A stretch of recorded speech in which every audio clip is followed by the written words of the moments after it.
The Ezio Trilogy in Assassin's Creed represents something that is very near and dear to many Assassin's Creed fans. For me, the Ezio Trilogy was actually my introduction to video games. The Ezio Trilogy gave us 3 games of pure Ezio, and it gave us more insight into the life of Altair from the first Assassin's Creed. As much as I love the Ezio Trilogy, and I consider it to be one of the most impactful set of video games I've ever played in my life, there is a problem that has arisen as a result of the Ezio Trilogy, and I think it's one that is impacting the way we all perceive the franchise of Assassin's Creed as a whole.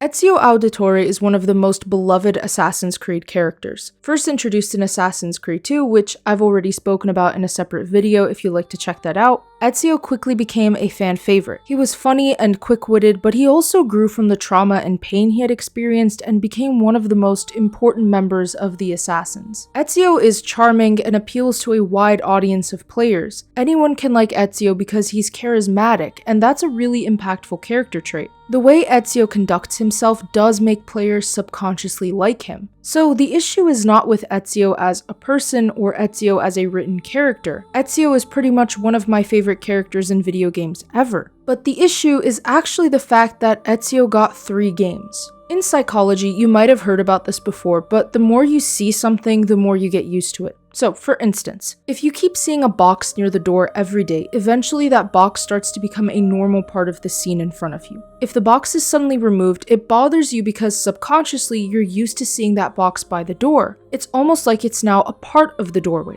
I know it's a pretty simple example, but this same principle applies to humans too. That's why a lot of people eventually start missing things like flaws in a person's looks, for instance. The more they spend time with them, the less those flaws are apparent to them. That's the thing, we all got used to Ezio for 3 separate mainline titles. Assassin's Creed 2, Brotherhood, and Revelations all featured Ezio throughout his life. We had 3 adventures full of emotion, experience, and more with Ezio. We were so used to Ezio that we are automatically conditioned to wanting every character post-Ezio to be just like Ezio. In fact, what's one of the first things you notice with someone like Arno? He's almost just like Ezio in the beginning of the game. Assassin's Creed 3, which released right after the Ezio trilogy concluded, saw Connor automatically getting compared to Ezio. And because Connor is such a wildly different type of person, it didn't sit well with fans who had been essentially used to Ezio for several years by then. I also talked about Connor's personality and why his character is well written in a separate video, which you can watch if you'd like as well. Let's steer back to Arno.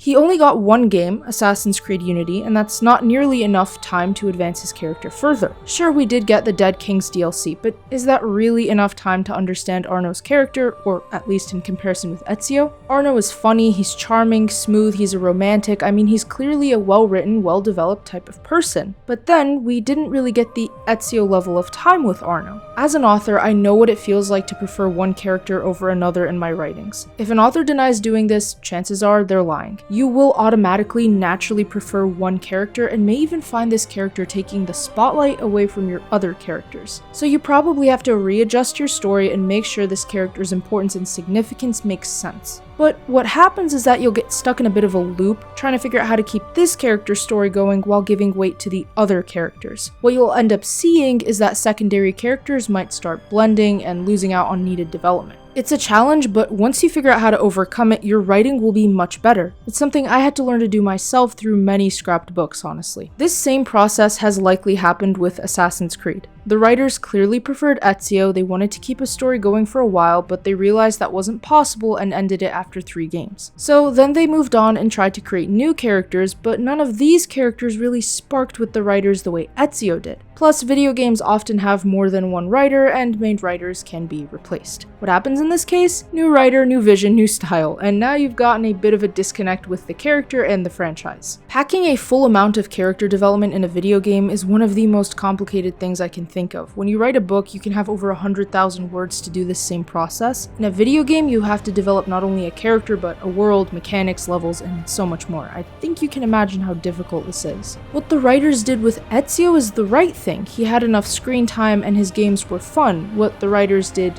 after Ezio is wrong. Each game started taking a new perspective when they should have found a new character to develop properly for a similar amount of time and then moved on. For example, there was a lot of potential with the Kenway family to keep expanding and connecting that story. Haytham could have gotten his own game, for example. Edward got his own game, so why not give Haytham one? It would have given more weight to the Kenway family and its role in Assassin's Creed. Instead, we got Connor, and Haytham pushed into one game, and then Edward got his own game, but not enough weight was given to Connor or Haytham or Edward. How about Bayek and Aya? Both are equally important characters for the literal foundations of the Hidden Ones that would later become the Brotherhood. Yet, Aya was pushed in with Bayek and the two characters never got a follow-up. The thing is, we still find ourselves comparing each and every one of these personalities to Ezio, and we often use Ezio as a sort of character model for the rest of the protagonists. If a character mirrors a certain trait that's available in Ezio, we automatically will find this character more likable. I feel like that's mainly attributed to the fact that Ezio was given some of the best character traits you could put in a person, but still, we always look for these traits in other protagonists. That's why Connor was hated so much when Assassin's Creed 3 released. He's not like Ezio in almost any fashion. He's stiff, serious, he's not very charming. It doesn't equate to a bad character. This is a human being, and not all characters are going to be perfect, just like not all humans are going to be perfect. Ezio was not perfect either, and he grew in his own way. To compare Connor and Ezio is unfair, as they are two separate entities and two separate lives. Plus, Connor had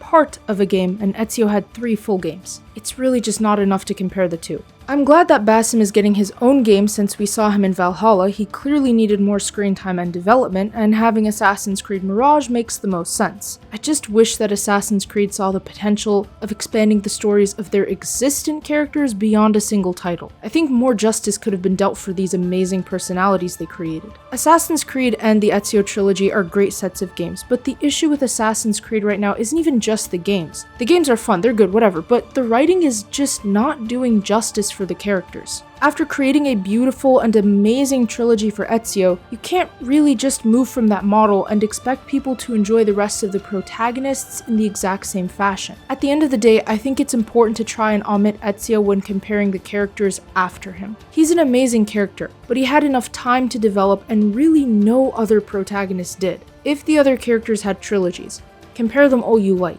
You have the time and the justification for that. A one character, one game model is not going to do justice for the character like a one character, 3 game model. With that being said, thank you all for watching. Be sure to subscribe with notifications set to all so you never miss out on another upload. If you enjoyed the video, feel free to leave a like and comment below your thoughts on the Ezio Trilogy and its impact on Assassin's Creed as a whole. Thanks again, and Symbiosis out.